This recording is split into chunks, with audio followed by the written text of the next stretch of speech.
오늘 이 아침에 우리에게 주시는 말씀은 디모데후서 2장 1절에서 4절 말씀입니다. 디모데후서 2장 1절에서 4절입니다. 내 아들아, 그러므로 너는 그리스도 예수 안에 있는 은혜 가운데서 강하고 또 내가 많은 증인 앞에서 내게 들은 바를 충성된 사람들에게 부탁하라. 그들이 또 다른 사람들을 가르칠 수 있느니라. 너는 그리스도 예수의 좋은 병사로 나와 함께 고난을 받으라. 병사로 복무하는 자는 자기 생활에 얽매이는 자가 하나도 없나니 이는 병사로 모집한 자를 기쁘게 하려 함이라. 아멘. 이 시간은 찬양이 있겠습니다.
아멘.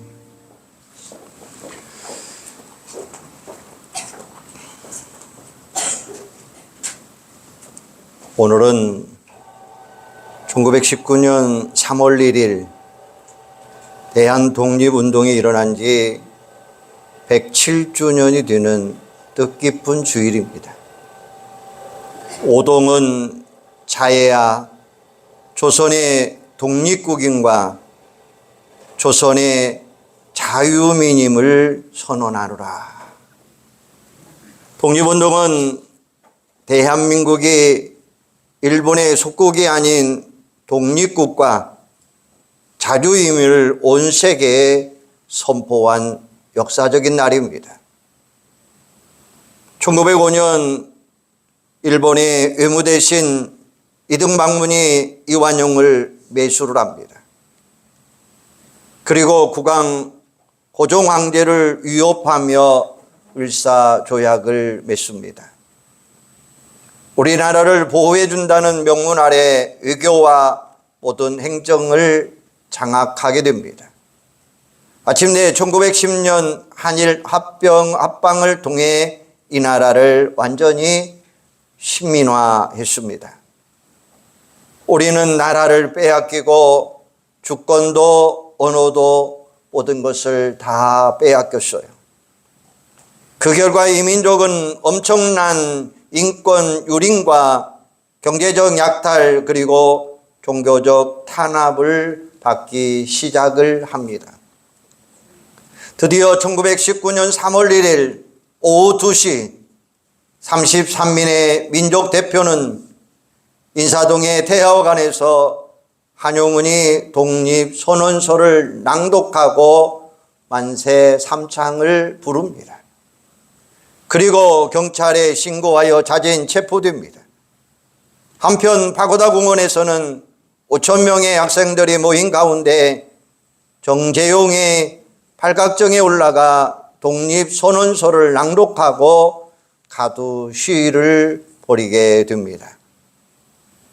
이들의 시위 행렬에 수많은 시민들이 가담함으로 인해서 서울 시내는 흥분과 군중과 만세 소리로 들끓게 됩니다. 만세 운동은 삽시간에 전국적으로 들불처럼 타오르게 됩니다. 이에 총독부는 비무장 평화적 시위를 벌이는 군중들에게 무지아비한 공격을 가합니다. 그리고 수많은 사람들이 학살되고 부상을 입습니다. 기록에 의하면 3.1운동 이후 전국을 휩쓴 독립운동은 집회수가 1,542, 참가 인원이 202만 명, 사상자가 7,509명, 부상자가 1만 5,961명, 검거자가 5만 2,770명, 불탄 교회가 47개, 학교가 2개, 민가가 7,500채가 불탔다라고 이야기합니다. 비록 독립운동이 성공하지는 못했지만 대한민국의 기상을 온 세상에 선포했다는 점에서 큰 의미가 있습니다. 무엇보다도 신앙의 관점에서 볼 때에 이 위대한 민족의 대행진이 한국교회가 앞장섰다는 것입니다. 1876년 한일 수호조약이 체결되자 곧바로 독립협회라고 하는 단체가 결성이 됩니다. 그 단체는 서재필, 윤치호, 이승만과 같은 크리스찬들에 의해서 결성이 됩니다.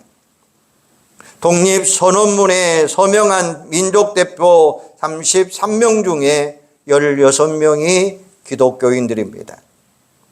또한 3.1운동에 주도적으로 참여한 곳이 바로 기독교인요, 학교요, 교회였습니다. 그 결과 3.1운동 이후에 기소된 6,417명의 피고인 중에 기독교인이 1,561명으로 24.3%를 차지하게 됩니다. 당시에 기독교인의 수가 22만 명이었는데 이 전체 인구 중에 1.3%에 지나지 않는 숫자였습니다.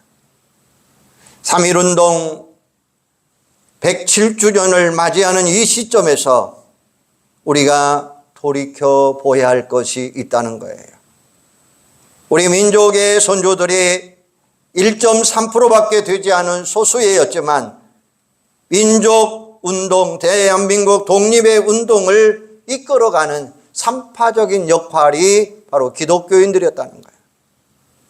민족 정신의 지주가 되었고 횃불이 되었고 그러므로 인해서 민족의 역사를 이끌어 세웠다는 것입니다. 그런데 오늘의 현실은 어떻습니까? 교회가 세상을 염려하는 것이 아니라 세상이 교회를 걱정스러운 눈빛으로 바라보고 있다는 거예요. 한국교회의 취약성을 꼬집는 말 가운데 신앙은 있으나 신앙생활은 없다라고 하는 말입니다. 즉 교회 안의 생활과 교회 밖의 생활이 너무나 다르다라는 말씀이에요. 교회 안에서 드리는 예배가 삶 속에서 예수님의 향기로 나타나지 못한다는 것입니다. 교회 안에서는 사랑을 외치지만 밖에서는 세상의 가치관과 세상의 방법으로 구별되지 않는 삶을 살아가고 있다는 거예요. 저 교회는 세상을 구원하기 위해서 하나님이 핏값을 지불하시고 세우신 교회입니다. 교회는 암울한 세상에 예수 그리스도의 소망의 빛을 비추는 것이 교회입니다. 그런데 우리 입술에 복음의 기쁜 소식이 담겨 있지 않는다라는 거예요. 구원받는 감격과 기쁨이 사라지고 매너리즘에 빠진 생활을 할 때가 우리에게는 많이 있다는 것입니다. 어쩌면 오늘 한국교회는 심하게 표현하면 자폐증에 걸려 있다라고 진단할 수 있다는 거예요. 국어사전에 자폐증이란 이렇게 설명하고 있습니다. 정신병의 하나, 주위에 관심이 없어지고 말을 하지 않으며 자기 세계에 틀어박힌 병, 이게 자폐증이다라는 거예요. 교인은 끊임없이 세상과 소통하는 삶을 살아가야 돼요. 세상과 단절되어 벽을 쌓고 있으면 교인은 더 이상 교회의 모습이 아니라는 것입니다. 사회적 약자에 대한 관심과 잃어버린 영혼들을 향한 사랑의 열정을 끊임없이 이루어가는 것이 교회라는 말씀이에요. 그런데 사랑의 열정을 잃어버린 교회, 이게 자폐증이다라고 이야기하고 있어요. 세상과의 소통을 거부하고 교회 내에서 소모적인 일에 빠져 있다면 그건 역시 자폐증 증상을 가지고 있다는 것입니다. 어떻게 하면 하나님이 기뻐하는 건강한 교회를 이끌어갈 수 있을까요? 오늘 본문에서 사도 바울의 믿음의 아들 디모데에게 주는 교훈을 통해서 영적 자폐증을 극복하고 건강한 교회의 모습을 살펴보고자 하는 것입니다. 바울은 디모데에게 영적인 아들입니다. 아버지가 아들에게 인생의 좋은 지혜를 알려주고 믿음의 아버지로서 사랑하는 아들에게 어떻게 목회할 것인가를 들려주는 거예요. 그 핵심은 바로 예수 그리스도의 좋은 병사라 되는 것이라는 사실이에요. 개역 개정판에는 병사로 번역되었는데 개역 한글판에는 군사로 표현된 것을 우리는 찾아볼 수 있어요. 우리나라는 세계 유일의 분단 국가입니다. 그래서 건강한 남자는 군 복무의 의무가 있습니다. 군인은 나라의 부름을 받아 순응을 해야 됩니다. 그런데 군에 입대하면 먼저 사유에서 입었던 옷을 모두 다 벗어버려야 돼요. 그리고 국가에서 지급하는 통일 군복으로 갈아입습니다. 집에서 입던 옷을 되돌려 보내야 돼요. 군대 보낸 부모의 마음이 가장 찡할 때가 바로 아들이 보낸 옷을 받을 때가 가장 찡하다는 거예요. 머리 모양도 동일합니다. 군대 가기 전에는 자기 맘대로 염색도 하고 옷도 부렸지만 입소하는 순간부터 자유는 제한되어 있습니다. 먹는 음식도 동일합니다. 입는 복장도 같습니다. 언어 사용도 동일합니다. 개인이나 개성이나 자유는 제한되어 있습니다. 그리고 지금까지 경험하지 못한 강한 훈련이 시작이 됩니다. 이것은 건강을 증진하기 위한 운동도 아닙니다. 강한 병사로 만들기 위한 훈련입니다. 정신 통일을 위해 먼저 제식 훈련을 합니다. 연병장에 모여 줄 서는 훈련부터 시킵니다. 앞으로 나란히, 좌양차 우양우 뒤로 돌아, 아니 초등학교 학생들이 하는 그런 훈련을 합니다. 바로 대학 생활하는 사람들, 온 청년들이 이런 훈련을 한다는 거예요. 정신통일 하나 되기 위해서 이런 훈련 과정을 거치게 되는 거죠. 이것이 끝나면 총검수를 하고 다양한 훈련을 개시합니다. 군인은 자기 생활에 얽매이지 아니합니다. 아니, 자기 생활이 없다는 거죠. 상명하복의 구조 속에서 시키는 대로 하면 됩니다. 그러면 국가에서 먹여주고 재워주고 입혀주고 월급도 많이 줍니다. 왜 이런 엄청난 세금을 들여가면서 군인을 훈련시킬까요? 군인으로 모집한 자를 기쁘게 하기 위해서예요. 그것은 바로 분단된 조국을 지키기 위한 목적이 있다는 거예요. 세계 분쟁 지역에서 평화로운 나라를 재건하기 위한 그런 목적도 있습니다. 예수 그리스도를 주로 고백한 모든 그리스도인들은 영적인 군사로 거듭나야 돼요. 어떤 상황 속에서도 물러서지 아니하고 진군하고 적을 제압하고 승리의 깃발을 흔드는 강한 군사가 되어야 되겠다라는 말씀이에요. 사단의 공격 앞에 도망치지 아니하고 성령의 검 말씀으로 무장하여 단번에 제압하는 영적 군사가 되어야 될 줄로 믿습니다. 이게 바로 영적인 자폐증을 극복하고 하나님이 기뻐하는 건강한 교회, 건강한 성도로 변화되는 것입니다. 그러면 영적 자폐증을 극복하고 강한 예수 그리스도의 군사가 되는 비결이 뭐냐? 그것은 다른 거 아닙니다. 강한 훈련으로 만들어진다라는 말씀이에요. 그리스도 예수의 좋은 군사가 되는 비결 역시 훈련입니다. 교육과 훈련은 다른 거죠. 교육은 모르는 사실을 깨닫게 합니다. 교육을 받으면 지식이 늘어납니다. 지금까지 한국교회는 많은 교육을 시켰어요. 그래서 신앙생활을 오래 하면 신학생 수준의 성경 지식이 있을 정도였습니다. 그런데 지식이 사람을 변화시키지는 못해요. 지식이 많으면 본뇌가 많다는 지혜자의 고백처럼 지식은 머리는 커지지만 가슴은 차가워진다라는 거예요. 머리로 계산하고 판단은 하는데 가슴에 영적으로 움직이는 데는 한계가 있더라라는 거예요. 연세대학교 교수이신 김중기 박사님이 이런 말을 했어요.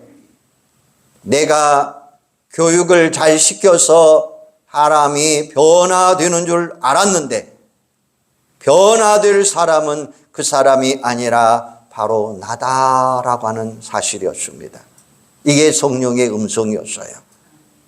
그부터 내가 잘 가르쳐서 사람을 변화시키는 것이 아니라 성령님께서 그 마음을 감동시켜야 변화되더라라는 거예요.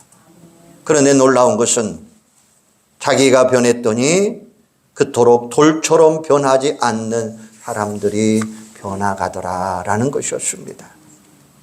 사람을 변화시키는 것은 교육만으로 되는 것이 아니더라는 거예요. 실제적인 훈련이 있어야 된다는 거예요. 훈련은 이론 위에 삶의 경험을 나누게 됩니다.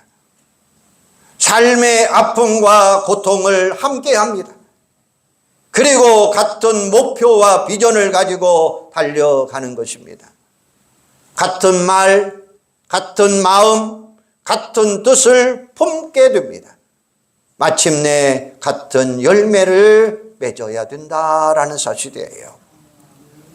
우리에게 지금 필요한 것은 성경 지식을 쌓는 것이 아니라 진리의 말씀을 내면화시키고 삶 속에 적용하는 실제적인 훈련이 오늘 우리에게는 필요하더라라는 거예요.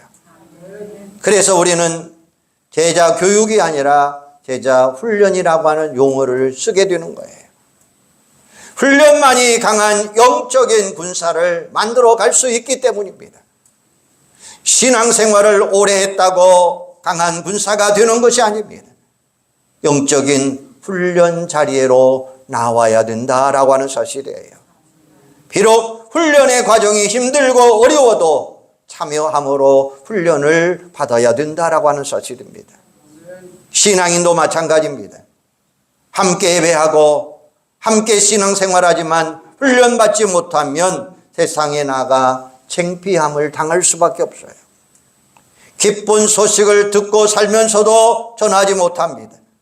복음의 능력을 가지고 있으면서도 그것을 사용하지 못하고 피하고 도망쳐 버립니다. 더 이상 우리는 영적 폐장병으로 살아가서는 안 되는 줄로 믿습니다. 이제 우리는 이 지역을 살리고 이 민족을 구원하는 강한 군사가 되기를 주님의 이름으로 축원합니다. 강한 군사가 강한 군사가 되는 비결이 뭐냐? 아무것도 아니에요. 다른 것이 아니라 오직 훈련이 되는 줄로 믿습니다. 그럼 영적 자폐증을 극복하고 강한 예수 그리스도의 병사가 되는 비결이 뭘까요? 첫째는 순종의 훈련이 필요하다라는 사실이에요. 첫 번째 덕목은 순종이 아니요 복종입니다. 군인은 지휘관이 명령하면 절대적인 순종을 요구합니다. 만약 불응하면 죽을 수도 있다는 거죠. 우리들이 강한 영적 군사가 되려면 먼저 말씀 앞에 순종하는 훈련이 필요하다는 사실입니다.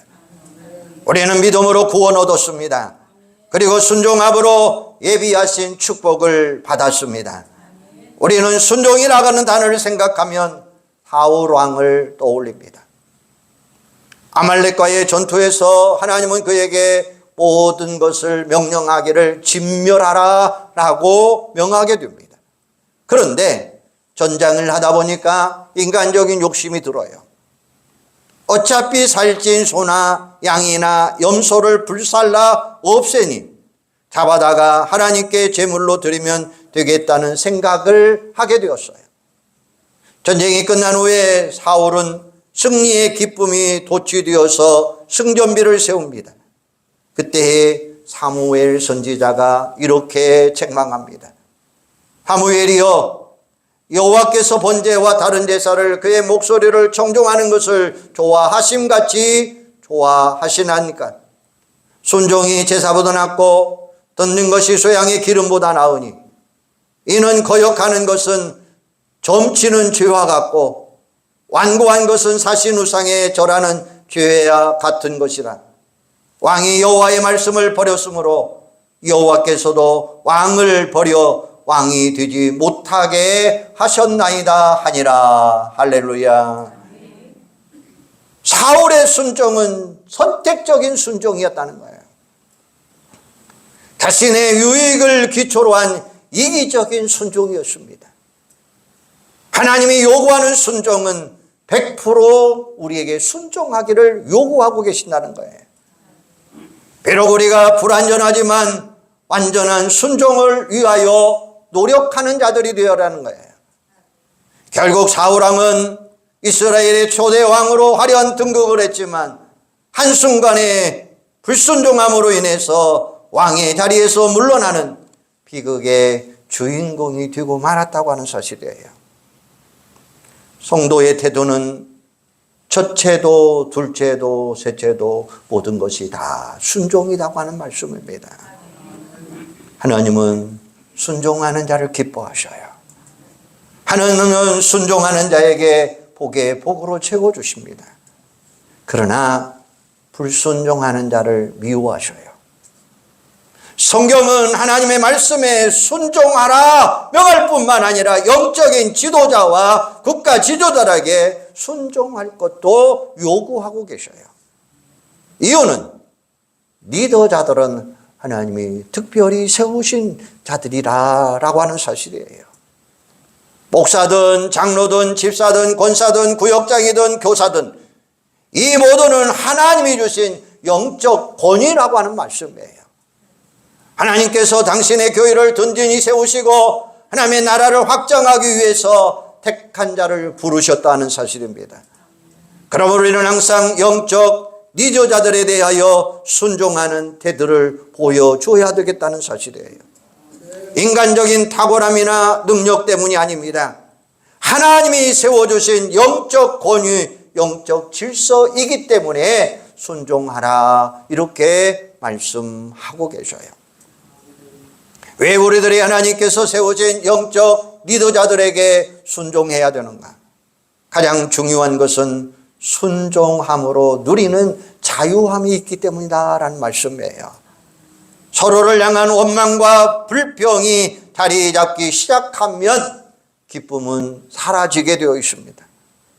마음의 평강도 잃어버립니다. 서로의 관계 속에서 자유함은 사라지게 되어 있어요. 부족하고 실수가 있어도 하나님께서 세워주신 권위이기 때문에 함께 협력하고 함께 순종함으로 나갈 때에 거기에는 진정한 자유함의 역사가 일어나는 줄로 믿습니다. 존 비비어의 순종이라고 하는 책에 보면 이것을 강조하고 있어요. 영적 리더들에게 순종하는 것은 바로 리더들을 위한 것이 아니라 하나님을 위한 것이다 이렇게 말하고 있어요. 영적 리더들에 대한 순종은 바로 하나님의 권위에 대한 순종이요, 영적 리더에 대한 불순종은 하나님의 권위에 대한 도전이요 반항이라고 하는 말씀이에요. 그러므로 영적 리더들의 권위를 순종하고 존경하고 순종할 때에 하나님이 주시는 자유함을 누릴 수 있다고 하는 사실입니다. 하나님은 순종이 제사보다 낫다 이렇게 말씀하셔요. 하나님이 가장 기뻐하시는 예배보다도 먼저 순종의 태도를 하나님 앞에서 보이라라는 거예요. 순종함으로 드리지 않는 예배는 영식이요 오히려 하나님의 근심이 된다고 했어요. 하나님은 오늘도 영적 리더십과 권위를 존중하고 순종하는 자들을 기뻐하시겠다 말씀하셨어요. 하나님은 순종하는 자에게 예배하신 놀라운 축복의 역사가 일어나게 될 줄로 믿습니다. 두 번째 훈련은 절제 훈련입니다. 세상을 이기고 하나님의 뜻을 이루는 영적 군사가 되기 위해서는 중요한 것은 절제라고 하는 말씀이에요. 절제는 내적으로는 자신을 다스릴 줄 아는 능력을 이야기합니다. 그래서 잠언 4장 24절에 보면 무릇 지킬 만한 것보다 더욱 내 마음을 지키라. 생명의 근원이 이에서 남이니라 라고 말씀하셔요. 우리는 마음을 지키기 위해서 날마다 성령의 능력으로 덧입힘 받으면서 살아가셔야 돼요. 우리의 정과 욕심을 날마다 십자가에 못 박아야 된다는 사실입니다. 성령님이 내주하셔서 나의 마음과 생각을 지키시고 다스릴 때에 거기에는 기쁨과 평강이 넘쳐날 수 있다고 하는 사실입니다. 위쪽으로 절제는 다가오는 고난을 극복할 수 있는 능력입니다. 고난의 파도가 밀려올 때마다 마음이 약해집니다. 자신도 모르게 지금까지 쌓아놓았던 모든 것이 모래성처럼 무너져 버립니다. 예수님은 마귀 시험 앞에서도 끝까지 절제하시는 모습 알고 있잖아요. 십자가 위에서도 자신을 조롱하고 비난하는 무리들을 향하여서도 끝까지 절제하셨습니다. 예수님은 환경의 지배를 받지 않으셨습니다. 오직 하나님의 뜻만 바라보고 나갔습니다. 끝까지 용서하고 끝까지 사랑으로 그들을 감싸 주었습니다. 그런 점에서 절제는 고난을 사랑으로 승화시킬 수 있는 능력이 있다는 거예요. 사도 바울은 믿음의 아들 디모데에게 3절에 보면 너는 그리스도 예수의 좋은 병사로 나와 함께 고난을 받으라 이런 말을 해요. 그 고난 없는 영광이 없다는 것 우리는 너무나 잘 알고 있잖아요. 그는 예수 그리스도의 복음을 전하기 위해 수많은 고난의 길을 걸어왔습니다. 디모데후서는 사도 바울이 유언처럼 쓴 가장 사적이고 가장 마지막에 기록한 책이 디모데후서예요. 그래서 바울은 디모데에게 예수 그리스도의 좋은 군사로 내가 앞으로 사역하기 위해서는 내가 지금까지 받아왔던 어떤 고난과 역경도 감수할 줄 알아야 된다라고 강조하고 있습니다. 좋은 군사가 되려면 어떤 고난도 뚫고 나갈 수 있는 강한 훈련이 오늘 우리에게는 필요하다라는 거예요. 신앙생활, 주일 성수는 잘하면 좋은 교인 될 수 있습니다. 그러나 영적 전투에서 승리하기는 어렵습니다. 사단은 지금도 교묘한 방법으로 교회를 공격하고 우리 성도들을 공격합니다. 우리가 승리하기 위해서는 강한 훈련을 우리는 받아야 됩니다. 지피지기면 백전백승이라고 하는 말처럼 다양한 훈련이 있어야 돼요. 영적으로 승리하는 군사가 되기 위해서는 우리는 부단히 자신을 절제할 줄 아는 훈련이 필요하더라라는 거예요. 자신을 이기고 고난을 이기는 비결은 날마다 훈련해야 된다는 거예요. 이게 바로 세상을 이기고 사단을 이기고 하나님의 나라를 이루어가는 영적 군사가 되는 줄로 믿습니다. 세 번째 훈련은 충성 훈련입니다. 병사로 복무하는 자는 자기 생활에 얽매이는 자가 하나도 없나니 이는 병사로 모집한 자를 기쁘게 하려 함이라 이런 말씀하고 있어요. 군인은 자기 생활에 얽매여서는 안 된다는 거예요. 군인은 모집한 자를 기쁘게 해야 합니다. 그것을 다르게 말하면 충성이라고 이야기할 수 있어요.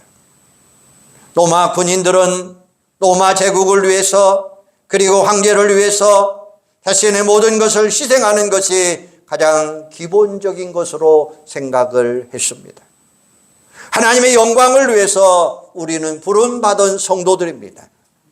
종에게 요구되는 것은 오직 충성입니다. 충성은 신실함, 믿음과 같다라고 이야기할 수가 있어요.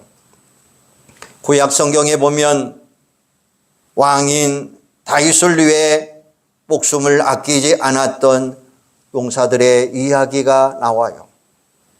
다윗은 베들레헴을 점령한 블레셋 군대와 싸우고 있었습니다.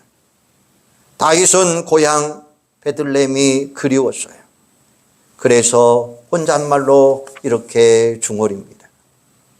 베들레헴 성문 곁 우물물을 누가 나로 마시게 할꼬라는 이야기였어요.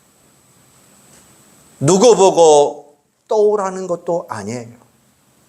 단지 고향이 그리워서 혼잣말로 외친 거예요.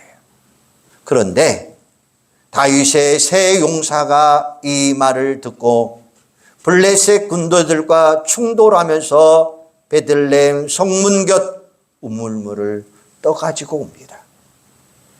이것은 물이 아니라 생명입니다. 목숨을 걸고 떠온 물입니다. 다윗은 도저히 그 물을 마실 수가 없었어요. 그것은 용사들의 피나 다름이 없었어요.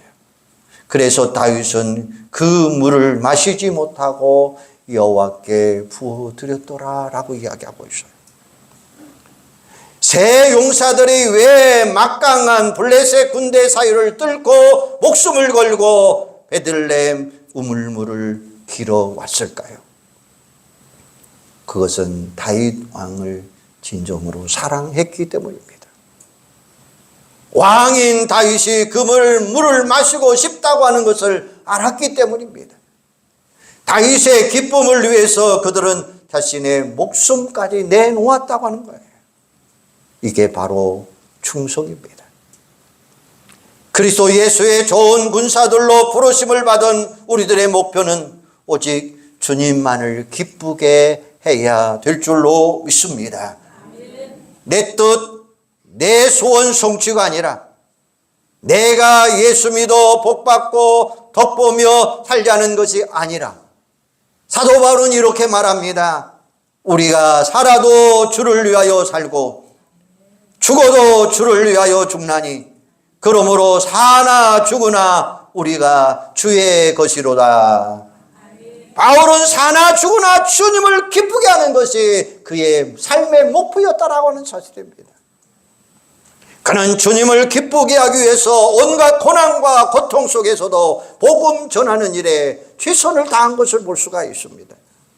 온갖 박해와 시련 속에서도 오직 주님만을 기쁘게 하는 생각을 가졌습니다. 그러기에 주님이 기뻐하는 일이라고 한다면 고난도 달게 받을 수 있었다는 사실이죠. 이게 바로 충성스러운 군인의 모습입니다. 사랑하는 여러분, 오늘 우리는 주님에게 어떤 병사들입니까? 좋은 군사라고 하는 말에는 좋지 않은 군사도 있다라고 하는 말로 표현되어 있습니다. 우리는 영원한 하나님의 나라의 군사로 부름받은 자로서 어떻게 주님을 섬겨야 될까요? 하나님은 오늘도 그리스도 예수를 위해 충성하고 헌신된 한 명의 군사를 원하는 줄로 믿습니다. 그 한 명의 강한 영적인 군사가 영적 자폐증에 걸린 교회를 회복시켜 줄 수 있다는 거예요. 영적 자폐증에 신음하는 공동체를 치유하고 회복하는 역사가 일어나게 될 줄로 믿습니다. 사랑하는 성도 여러분, 오늘은 3월 1일입니다.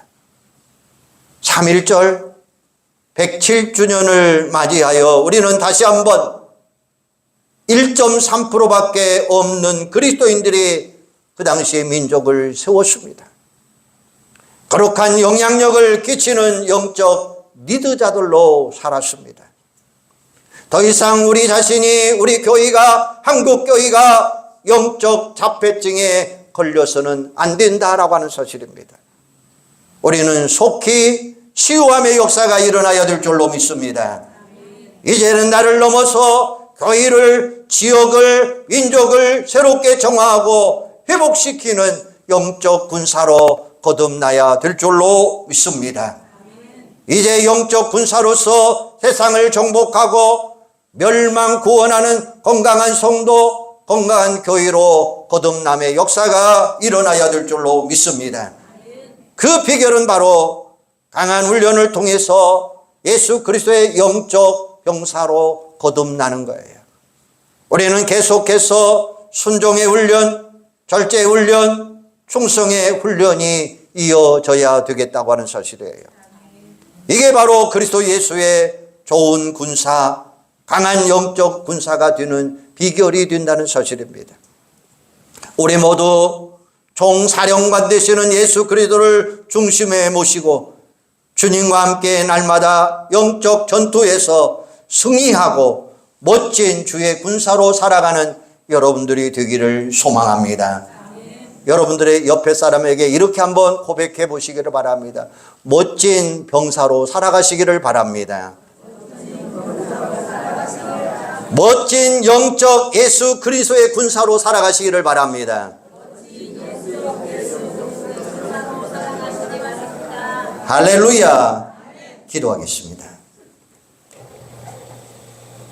살아계신 하나님, 우리는 교회를 위하고 지역을 위하고 민족을 위하고 모든 것이 새롭게 회복되는 영적 군사로 거듭나게 하여 주시옵소서.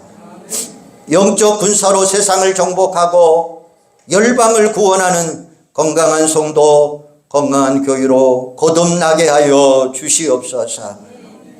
아버지 하나님, 3.1절 107주년을 맞이해서 우리 다시 한번 생각하게 하여 주시기를 원합니다. 1.3%밖에 안 되는 그리스도인이었지만 그러나 그 당시에 우리의 민족을 일깨워 주었습니다. 그들의 영향력을 통해서 많은 사람들에게 놀라운 역사를 일으켜 세웠습니다. 아버지 하나님, 오늘 우리의 민족이 이런 놀라운 역사를 다시 한번 세워가는 영적인 군사들이 다 되도록 우리 하나님 함께하여 주시옵소서. 우리의 사령관 되신 예수 그리스도를 우리 주님으로 모시고 주님과 함께 놀라운 역사를 일으켜 세워가는 이 민족, 이 나라, 이 대한민국이 될 수 있도록 성령님 주관하여 주시옵소서. 그래서 우리는 순종의 훈련, 절제의 훈련, 충성의 훈련을 통해서 예수 그리스도의 좋은 군사, 강한 영적 군사가 될 수 있도록 하나님 축복하여 주시옵소서. 예수님의 이름으로 기도하옵나이다. 아멘.